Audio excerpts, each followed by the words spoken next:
اور وہ اب آ گیا جبر و قدر کا مسئلہ کہ اگر یہ چیزیں لکھ دی گئی ہیں تو اس کا تو مطلب یہ ہے کہ اب ہر انسان جو ہے مجبور ہے، اور ہر انسان جو ہے اس اعتبار سے جو کچھ اس کے لیے اللہ کی طرف سے لکھ دیا گیا ہے وہی کام کر رہا ہے.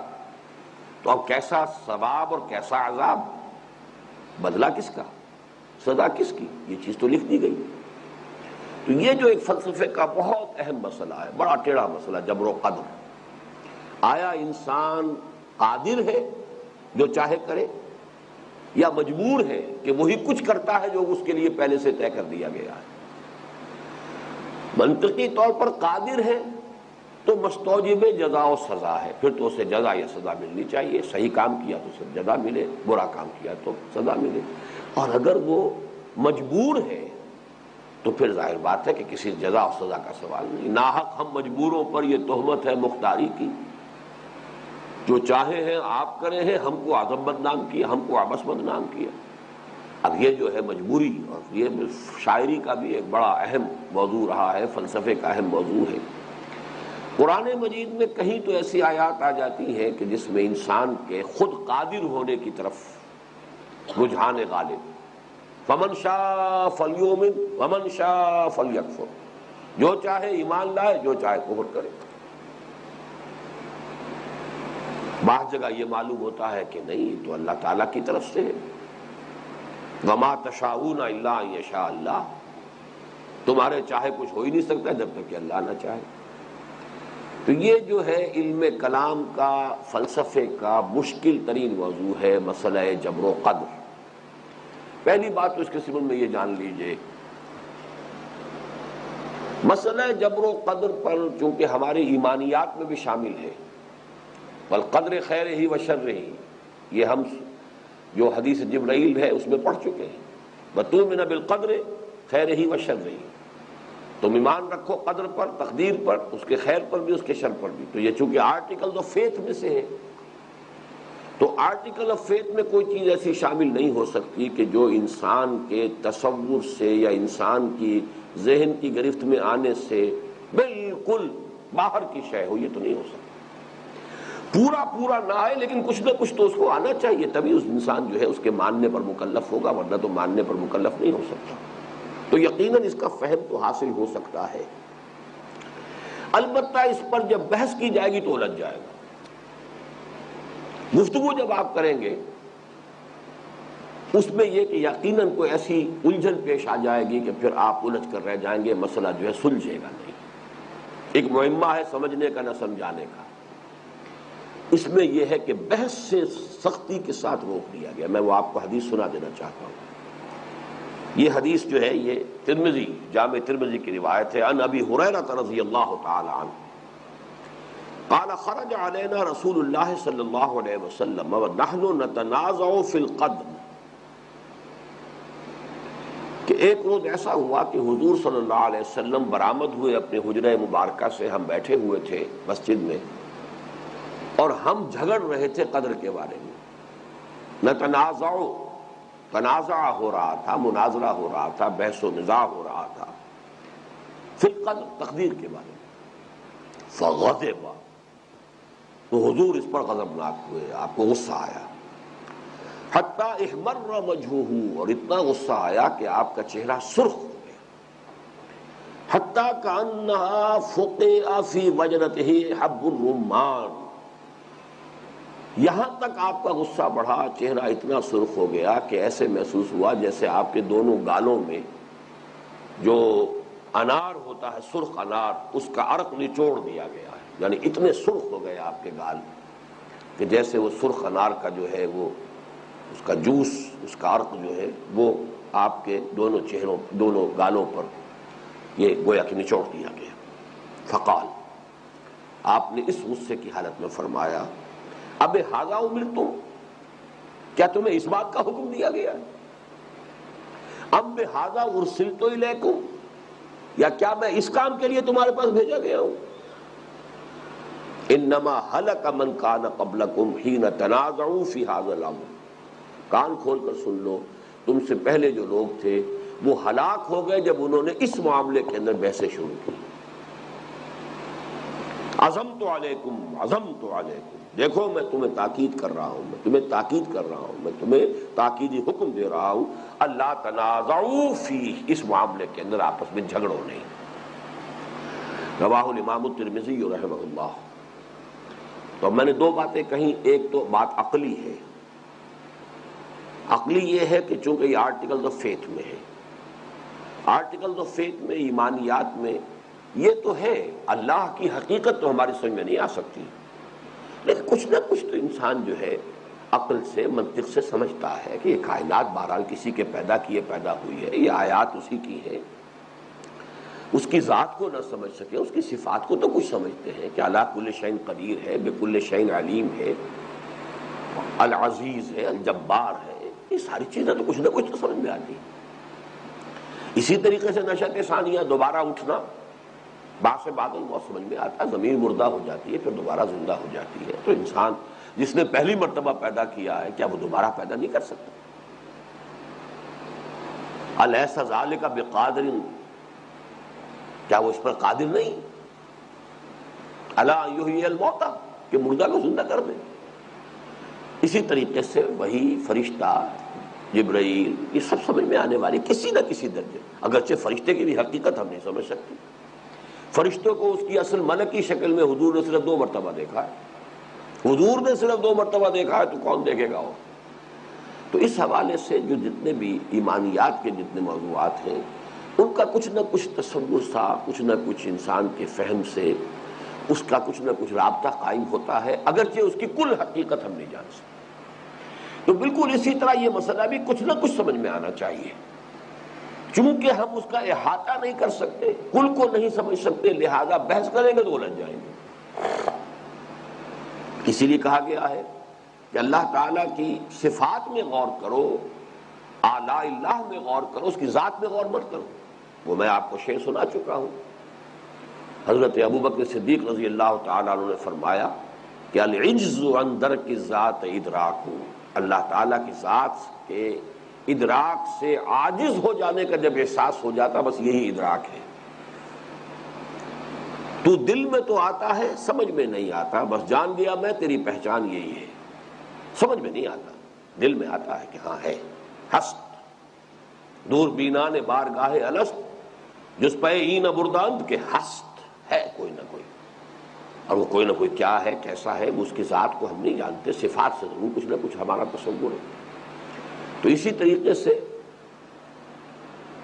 تو دل میں تو آتا ہے، سمجھ میں نہیں آتا، بس جان لیا میں تیری پہچان یہی ہے۔ یہ شعر ہے خواجہ عز الدین مجذوب، جو خلیفہ تھے مولانا اشرف علی تھانوی رحمۃ اللہ علیہ کے، جن کا ایک اور بہت پیارا شعر ہے اور بڑا عاشقانہ شعر ہے اور بڑا فلسفیانہ شعر ہے۔ اب تو آجا، اب تو خلوت ہو گئی، ہر تمنا دل سے رخصت ہو گئی۔ دل کو ہر آرزو اور تمنا سے پاک کر دو گے تب اللہ دل میں آئے گا۔ اللہ بڑا غیور ہے، اور آرزویں بھی ہو اور محبتیں بھی ہو اور اس کے اوپر جو ہے اللہ کی محبت بھی آ جائے، نہیں، ہر تمنا دل سے رخصت ہو گئی۔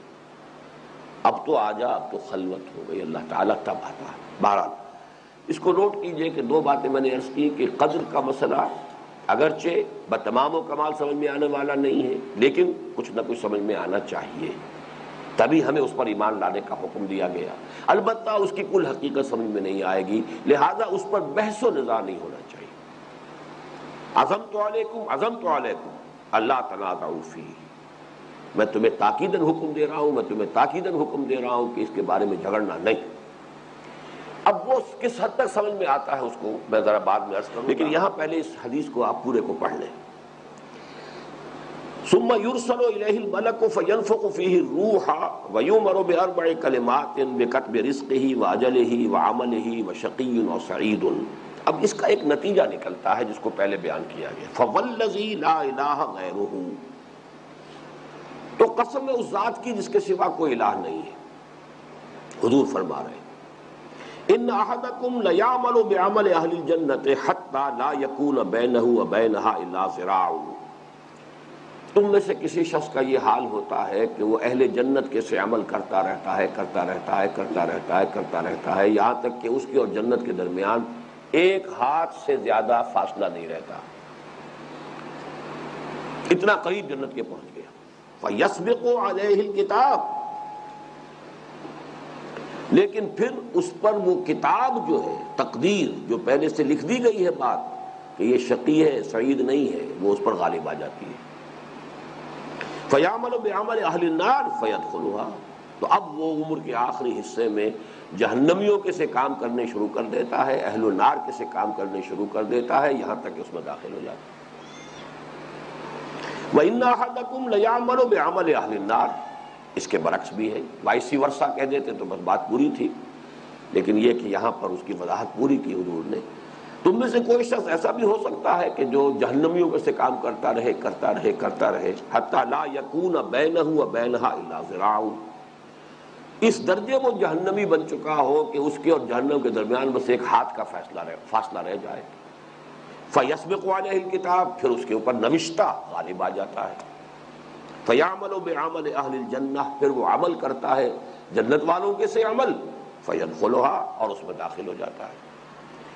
گویا کہ حضور نے اس مثال کے ذریعے سے اس مسئلے کی جو مشکل ترین پروپوزیشن ہو سکتی ہے اس کو سامنے رکھ دیا۔ مشکل ترین پروپوزیشن ہے یہ۔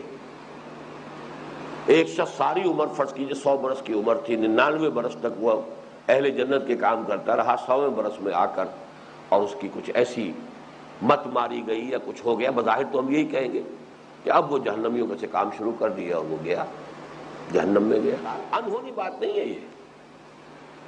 قرآن مجید میں جو تذکرہ ہے بلعام بن باعورہ، اگرچہ اس کا نام نہیں قرآن مجید میں آیا ہے، سورہ اعراف میں ہے، ایک شخص ہے، آتیناہ آیاتنا، ہم نے اسے اپنی آیات عطا کی تھی، وَلَوْ شِئْنَا لَرَفَعْنَاهُ بِهَا، ہم چاہتے تو اور اسے اونچا اٹھاتے، اس کا مقام اور بلند کرتے، وَلَكِنَّهُ أَخْلَدَ إِلَى الْأَرْضِ، وہ زمین کے اندر ہی دھستا چلا گیا۔ اور جو اس کی تفصیل تورات میں آتی ہے وہ یہ ہے کہ اس عمر میں بڑا زاہد و عابد ولی اللہ، بہت اونچا انسان، عالم فاضل، لیکن یہ کہ ایک خاص وقت میں آ کے ایک عورت کے کسی اس طرح کے اغوا کے اندر جو ہے وہ پھنسا ہے کہ پھر سارا زہد اور سارا تقوی اور ساری دینداری، سارا علم، سارا فضل ختم ہو سکتا ہے۔ قرآن مجید میں مثال موجود ہے۔ تو یہاں پر جو ہے جیسا کہ میں عرض کر رہا تھا کہ مشکل ترین جو پروپوزیشن ہو سکتی اس مسئلے کی وہ حضور نے بیان کر دی۔ اب آپ یہ سمجھ لیجئے کہ اصل مسئلہ ہے کیا۔ دیکھیے، 2 الفاظ میں چاہتا ہوں کہ آپ انگریزی کے حوالے سے اچھی طریقے سے ذہن نشین کر لیں۔ ایک ہے پری نالج، کسی شے کا علم پہلے ہونا، وقوع سے قبل اس کا علم ہونا۔ ایک ہے پری ڈیسٹینیشن، مجبوری کسی شے کی تقدیر کا تعین کر دینا کہ ہی اور شی از ڈیسٹنڈ ٹو ڈو اٹ، اسے لا محالہ یہ کرنا ہے۔ جبر کے لیے جو انگریزی کی اصطلاح ہے فلسفے کی، وہ پری ڈیسٹینیشن ہے۔ پری knowledge is something else, predestination is something else. اگرچہ ان کے ڈانڈے مل جاتے ہیں، بس ان دونوں کو علیحدہ علیحدہ سمجھ لیا جائے تو سارا مسئلہ حل ہو جاتا ہے۔ سادہ سی مثال ہے کہ ایک بچے کے سامنے آپ نے گیند پھینکی، آپ کہہ سکتے ہیں بچہ ادھر متوجہ ہوگا، یو نو اٹ، لیکن بچہ اپنی مرضی سے متوجہ ہوگا، آپ کے کہنے سے، آپ کے جبر سے نہیں ہوگا۔ Only you could guess it, آپ کا اندازہ ہوگا۔ ہو سکتا ہے اسی وقت بچے کی توجہ کسی اور طرف ہو جائے، وہ ادھر متوجہ ہی نہ ہو۔ ہمارا جو گیس ہے یا پری نالج ہے وہ غلط ہو سکتا ہے، اللہ کا پری نالج غلط نہیں ہو سکتا، بس اتنا فرق ہے۔ لیکن ہر انسان جو کچھ کرتا ہے وہ اپنے فیصلے سے کرتا ہے، اللہ کو معلوم ہے کہ وہ کیا کرے گا۔ Preknowledge doesn't necessarily mean predestination, بس یہ جملہ ایک لکھ لیجئے تو کبھی آپ کو اس مسئلے کے اندر کبھی کوئی دقت نہیں ہوگی۔ Preknowledge does not necessarily mean predestination. It might mean predestination also, لیکن یہ لازم و ملزوم نہیں ہے۔ اس کو ہم اردو میں ڈھالیں گے تو وہ پری نالج کا جو ہے علم قدیم، یہ ذرا بات سمجھ میں نہیں آئے گی، انگریزی کا لفظ بہتر ہے پری نالج۔ پری نالج پری ڈیسٹینیشن کو مستلزم نہیں ہے، پری نالج اور پری ڈیسٹینیشن لازم و ملزوم نہیں ہے۔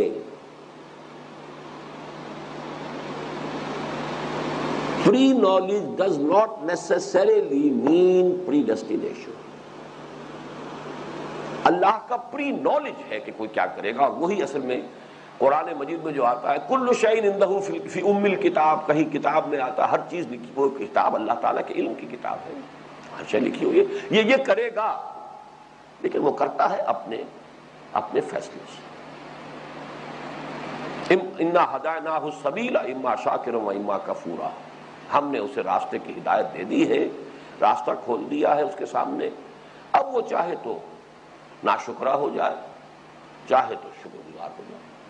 فمن شاء فلیؤمن ومن شاء فلیکفر، لیکن اللہ کو معلوم ہے کہ یہ ایمان لائے گا اور یہ ایمان نہیں لائے گا، یہ دوسری بات ہے، وہ کیا کرے گا یہ اللہ کے علم میں ہے، لیکن یہ اس کی وجہ سے مجبور ہو کر وہ نہیں کر رہا ہے، لیکن ظاہر بات ہے کہ اللہ کا علم غلط نہیں ہو سکتا۔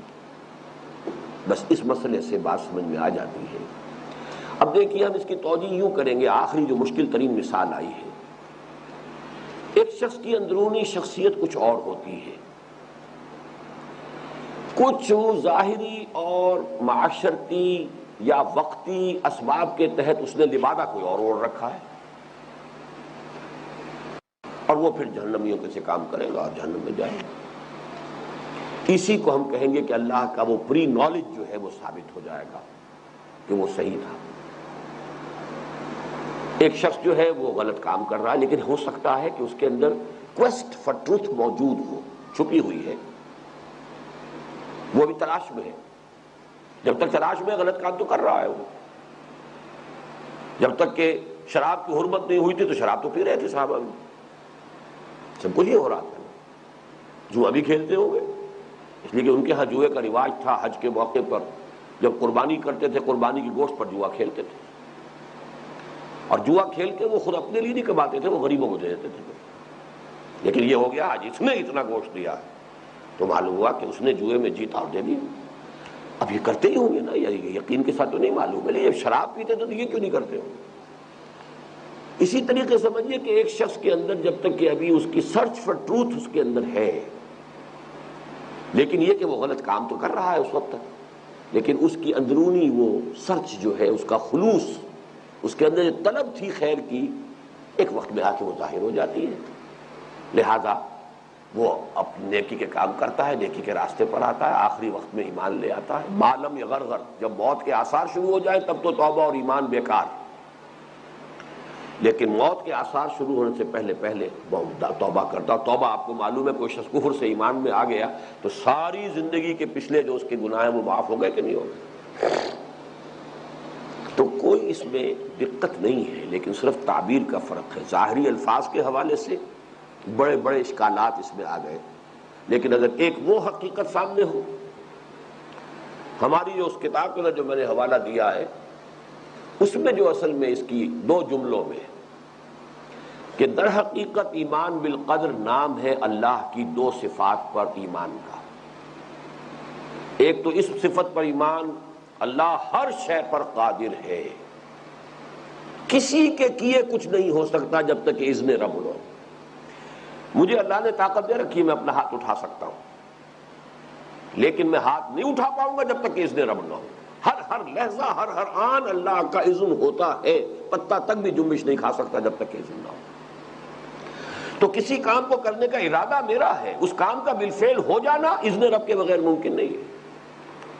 اسی کو ہمارے متکلمین نے کہا ہے کہ ہم کاسب اعمال ہے، خالق اعمال نہیں ہے۔ عمل خلق ہوتا ہے اللہ کے حکم سے، البتہ کسب ہم نے کر لیا، نیکی کا کام کا ارادہ کیا تھا، اللہ نے اس کو پورا کر دیا، تو اپنے ارادے کی وجہ سے ہم نیکی کا جو ہے اجر و ثواب پا لیں گے۔ بدی کا ارادہ کیا تھا، اللہ نے کہا ٹھیک ہے جاؤ دفع ہو جاؤ، کرو بدی تم، تو ہم کر نہیں سکتے تھے بالفعل جب تک کہ اللہ کی اجازت نہ ہو، لیکن چونکہ ارادہ ہمارا تھا، ہم اس کے اوپر جو عذاب ہے یا سزا ہے اس کے مستحق ہو گئے۔ اسی طرح کوئی شخص میرا لاکھ بگاڑنا چاہے نہیں بگاڑ سکتا جب تک کہ اللہ کی مرضی نہ ہو، اللہ کا اذن نہ ہو. لا حول ولا قوت الا باللہ ما اصاب من مصیبت الا باذن اللہ ومن یؤمن باللہ یہد قلبہ. اس کا یہ مطلب نہیں ہے کہ جس شخص نے پتھر مارا ہے وہ مجرم نہیں ہے، وہ پتھر مارنے کا مجرم ہے، لیکن پتھر مجھے نہ لگتا اگر اللہ چاہتا، لاکھ اس کا نشانہ کتنا ہی اچھا ہو چوب جاتا. لیکن مجھے جو لگا ہے تو در حقیقت دو چیزیں مل گئی کہ اس نے مارنا چاہا اور اللہ نے بھی اذن دے دیا کہ ہاں لگ جائے. میں کہوں گا مجھے تو اللہ نے مارا، لیکن جرم وہ مجرم وہ بھی سزا دنیا میں اسے بھی ملے گی. تو یہ ہے اصل میں سورہ تغابن کے ضمن میں یہ ساری بحثیں ہمارے یہاں آ جاتی ہیں. تو قدر کا ایک پہلو وہ ہے، قدر کا ایک پہلو یہ ہے کہ جو کچھ بھی انسان کرتا ہے اللہ کے علم قدیم میں وہ پہلے سے موجود ہے.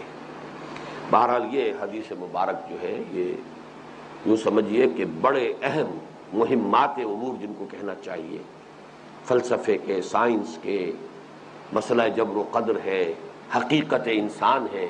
اب دیکھیے جو معلوم نہیں وقت کتنا ان کے پاس رہ گیا ہے، اس آیت کے ساتھ جو ہے اس کو جوڑ لیجئے. وَلَقَدْ خَلَقْنَا الْإِنسَانَ مِنْ صُلَالَةٍ مِّن طِينٍ ثُمَّ جَعَلْنَاهُ نُطْفَةً فِي قَرَارٍ مَّكِينٍ فَخَلَقْنَا النُّطْفَةَ عَلَقَةً فَخَلَقْنَا الْعَلَقَةَ مُضْغَةً فَخَلَقْنَا الْمُضْغَةَ عِظَامًا فَكَسَوْنَا الْعِظَامَ لَحْمًا ثُمَّ أَنشَأْنَاهُ خَلْقًا آخَرَ. پہلے فا سے ہو رہا ہے سب کچھ، یہاں ثم آ گیا. یہ ہے در حقیقت ثم انشأناہ خلقا آخر کہ یہاں پر جب فرشتہ آ گیا اب وہ شے ہی اور ہو گئی. پہلے وہ ایک حیوان انسان تھا، اب وہ انسان ہے. زمین و آسمان کا فرق ہو گیا. ثم انشأناہ خلقا آخر فتبارک اللہ احسن الخالقین. تو بڑی بابرکت ہے وہ ذات اللہ کی کہ جو بہترین پیدا کرنے والا. اب یہاں پر ثم انشأناہ خلقا آخر جو ہے اس کی شرح ہے در حقیقت اس حدیث کے اندر. نطفہ ہے، علقہ ہے، مضغہ ہے، پھر ہڈیاں بن گئی، پھر اس کے اوپر گوشت بھی چڑھ گیا، سب کچھ ہو گیا. لیکن یہ کہ وہ روح جب پھونکی جاتی ہے تو اب وہ شے دیگر ہے، اب شے ہی اور ہو گئی. پہلے وہ صرف ایک حیوان کا حیرہ تیار ہو رہا تھا، اب وہ ایک انسان ہے.